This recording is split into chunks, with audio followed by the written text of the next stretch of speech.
Hey guys, every once in a while it's fun to check in with friends who own e-bikes, and this is my friend Darlington. How's it going? Hey, hey, hey. And you actually help with programming on the website, so thank you very, very much. Yes. Yeah, I love your shirt, Colorado Code. Beautiful.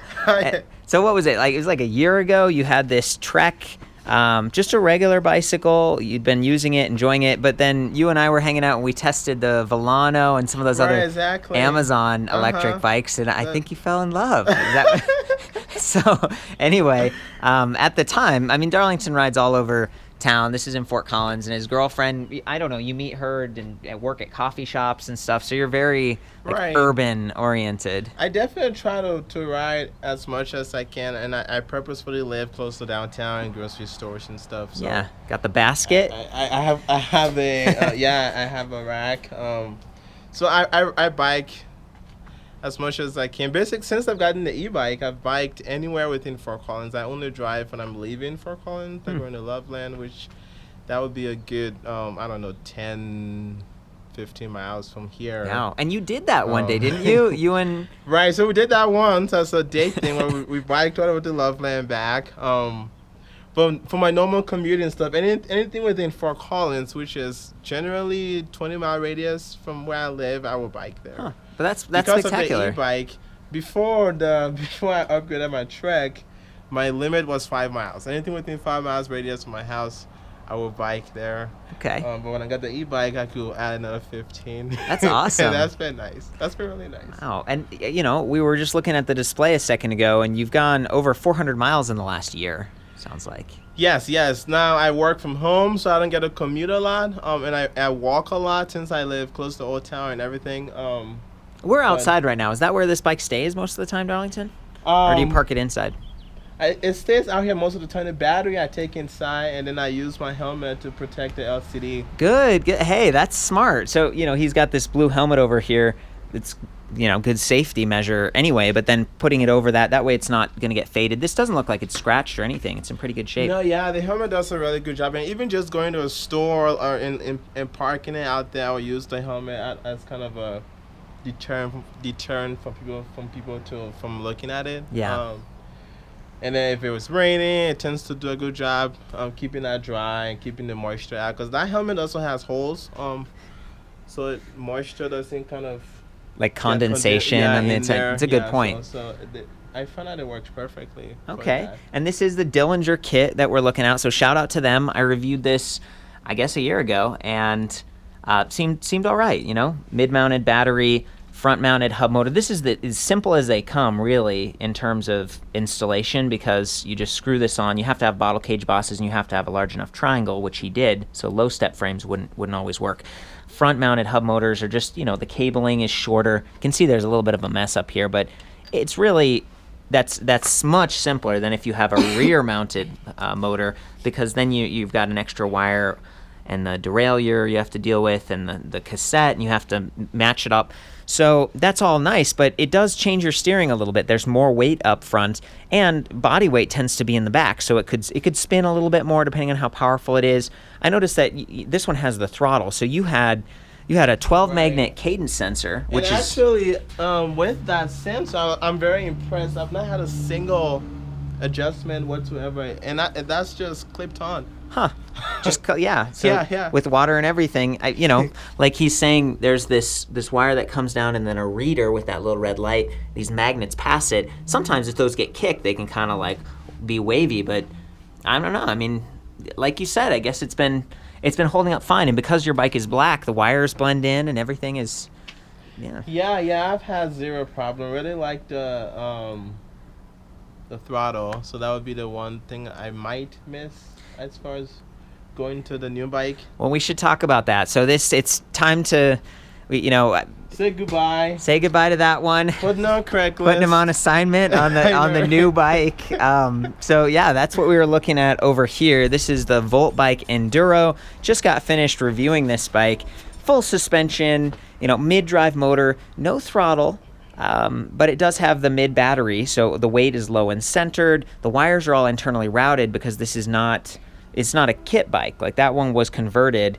This one was meant to be this way, and it less unsprung weight, so there's no motor in the front wheel. It's just a regular wheel, quick release. This one has disc brakes that are an upgrade. The suspension, you know, I was trying to get an understanding from you before, like, what's it like to ride that bike? Does it feel okay on the cracks and bumps? Because Colorado, the roads contract and expand. They do get kind of rough. And with the bikes, as far as roads go, the bike lanes tend to have even more cracks than roots and stuff, like pushing them up. Exactly. And then even sometimes with my commute anyways, a lot of the wear and tear from the roads tend to happen on the edges and work their way in. That's true. And there's a bunch of sticks and stuff, and exactly, if it snowed, right. Snow is another thing. So. Snow is another thing with that bike. I had a few slippery, actually this last winter I went into my local e-bike shop and just regular bike shop. Lee Cyclery over by CSU. Yeah, Lee Cyclery, and asked them about the tire threads, and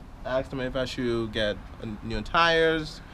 Would I be okay with snow because I had slipped a couple of times? What did they think? They thought the tire thread was good. I could use it for another season or two even. So the tread was good, but maybe, I mean, look at this pattern is pretty slick. That's like that's hybrid. The thing, right. So I think it just wasn't meant for snow. Yeah. Snow. I think it's more of a hybrid road all-purpose bike. Let me get a little closer here, Darlington, if I can actually read the casing. So that's 700 by 35C is what that says. I can't convert it on the fly, so I'm not sure of the inches. But 700, that's equivalent to a 28-inch diameter versus this is 27.5, but because it has 2.1-inch fatness, and I guess 650 by 52. So 52 versus over here, what did we say, 35. So this is going to be fatter. It's got the tread. It's going to give you a little bit more cushion and grip too when you're on the snow. I'm excited for that. And then when I rode this bike, I purposefully went over some bumps to see how it would handle, and it was much, much smoother. When I'm on that bike, my entire body shakes. Oh. And a lot of times, whenever I see an unavoidable bump coming, I will have to stand up. Yeah. To kind of absorb that shock. Get ready. Yep. Yeah. Brace for impact. You were talking about wanting a bike that blends in too.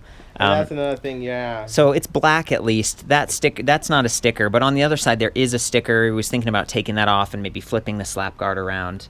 Because you didn't want to stand out. Right. No, I don't want people. I mean, I've seen electric bikes around town, and often the flashy ones tend to have a small crowd around it. Oh. and you pull up, you're like, hey, guys, like, check out my bike. I know, and I don't want that. I don't want any crowd. Sometimes I'm out late at my meetups and stuff, and it's dark, and I don't know what's... So it's good that it's blending. I don't have to worry about it. And I think with it being black and then the helmet kind of covering the LCD display, people have to look at it twice to realize it's an e-bike. You get the Sharpie out, And I know. I'm not too worried about that. I think just it's more if this was some kind of bright color and the tire was massive. Yeah. Basically, I think the Saunders. Yeah, you used to have a Saunders, right? And that was much more... Right, and the Saunders have that massive battery triangle in the middle, and it's white or yellow, and it just stands up. I like the black, and it's subtle, and the battery is slim. Yeah. And it's with the frame, so if someone not paying attention to this might just think it's part of the frame, Some of the negatives that we talked about, unfortunately, is the lack of a rack, and it was like maybe put a beam rack or something. That it sounds like you don't use your rack all that much, but sometimes you do go to Whole Foods and go grocery shopping, or we're not over to Safeway. And actually, now that we're talking too, it's like I'm gonna have to think of a solution for that. Oh yeah. On the frame there. Mount the lock somewhere. Yeah. That's right, because that's the thing about these full suspension bikes. That takes up a lot of space, so there's no room for bottle cage, and that lock. I don't know if I carry mine in a backpack, but it just takes up space and adds weight. So, yeah, it does, but it is very, very accessible and nice. And when I'm home, I don't have to worry about leaving it in the house or not, or. It's just there. It's easy to pull off and pull back in. So I guess that's another con in the column, trade-off. Another trade-off in the con. Is the comfort worth it? I mean, I know you just tried this a little bit, but do you think it's a okay trade or? I think the one thing that would make the trade-off work is the comfort and the fact that it handles more terrain like snow. Yeah. And that's kind of key. And I think sometimes with that bike, I wouldn't ride it during the snow, because with biking and riding on the sidewalk on the side of the road, that's where the snow tend to be. Yeah, it was just too much. Well, I hope it works out for you. You know, there's. So yeah. I think I'm gonna like it. I think I'm gonna figure stuff out. And yeah, and I was gonna say that sometimes there are these little packs up front that you can put on like a little duffel, but then there's all these wires. You know, you're a creative guy. I'm sure there's attachments back here. Sometimes you can put on the saddle rails and put a bottle cage. Maybe you could use that for the lock. As you know, this isn't like a super long travel suspension, but I don't know. I'll be excited to see what you come up with. I appreciate your time. Yeah, absolutely. It's fun to look at this stuff, and I'm glad that other bike's still holding up great. You know, Dillinger, good job, and whoever gets it next, hope they enjoy it too. Yeah, great job. The other thing with that bike, whenever I do leave it out, I take the battery out, but then I'll also cover the centerpiece to make sure water doesn't get in there. Oh, so you've been really careful with the battery, bike. Yeah. Where the battery goes, because I mean, it's supposed to be pretty water resistant, but still you want to take care of it. Take those extra steps. Yeah. So it's been really good. It's really good sitting here and just kind of, it's not in a public area. And yeah, exactly. And it looks good. The battery still holds good charge, even after you're riding around. What kind of range? Like, what's the longest range that you've gotten? 40 maybe. Wow, 40 miles. Yeah. Of course, with this, I tend to leave it in the third level of assist, and it goes up to 5. Okay, so 3 out of 5. How often do you use the throttle? Every time I'm at a red light. Just to get started, yeah. Are you worried about this? I don't know. So the problem would be how fast the sensor kicks in. It's a torque sensor, so immediately. So if that's happening, then and there's not a problem. With that, because you have cadence to kind sensor, grind, it's a delay. So that's why that throttle was really important. But maybe, We'll see. The new system works better since. Yeah. Give it a try. See how it works. And for more random conversations about electric bikes, I'll see you back at ElectricBikeReview.com. Thank you so much, Darlington. Yeah. Boop. Ride safe. You got it.